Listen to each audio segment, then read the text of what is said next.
Section 3. Classification of staff. Definition of employment status. The Y uses the following classifications as a basis for its payroll system and for the purpose of describing and reviewing policies. Fair Labor Standards Act, FLSA, classification. Exempt staff.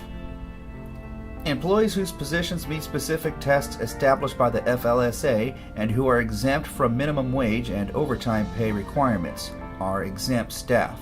Exempt employees may include, but are not limited to, those employees related to executive, administrative, and professional functions, as those terms are defined by the Department of Labor. Non-exempt staff.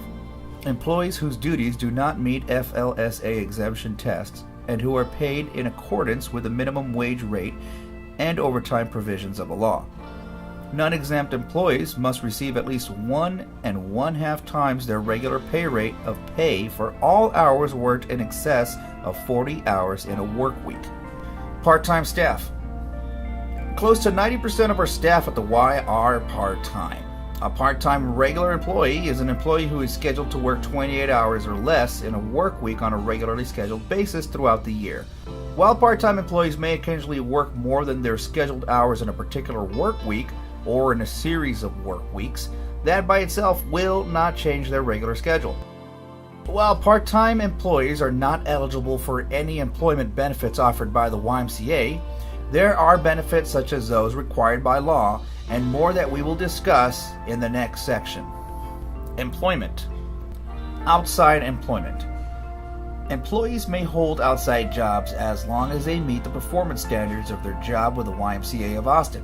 Regardless of the requirements of existing outside jobs, all employees of the YMCA of Austin will be subject to the same performance standards and the Y scheduling demands.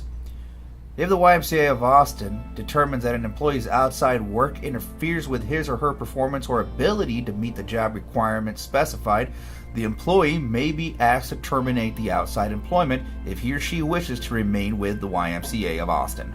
Employment of relatives. The YMCA of Austin allows close relatives such as employee's spouse/partner, including common law marriage, child, parent, sibling, grandparent, or grandchild, including step relations and in-laws, and members of the same household to be employed by the Y. However, close relatives and members of the same household shall not be hired or transferred under the following conditions.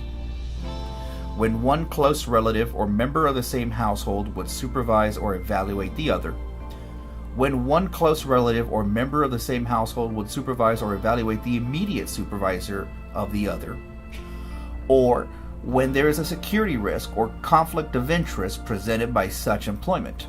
If two employees of the Y become close relatives or members of the same household after they begin working at the Y, and if one or more of the above conditions apply, the employees must notify the Human Resources Department. The Director of Human Resources will attempt to identify an alternative employment arrangement within the Y. If such an arrangement cannot be achieved, the President or CEO will determine the continued employment status of both employees. Staff training and development. Training allowance.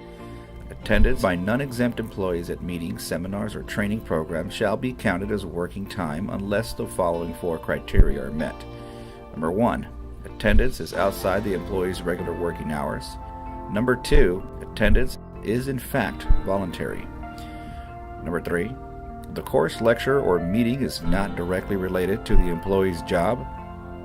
Number 4. The employee does not perform any productive work during such attendance. Time spent by an employee attending an independent school, college, or trade school after hours and on his or her own initiative is not included in the calculation of hours worked, even if courses are related to his or her job. Training time will be computed as hours worked when the employee's attendance at a specific training event has been approved by his or her supervisor. Full-time hourly employees will be paid their hourly rate. All part-time employees will receive $8.50 per training hour.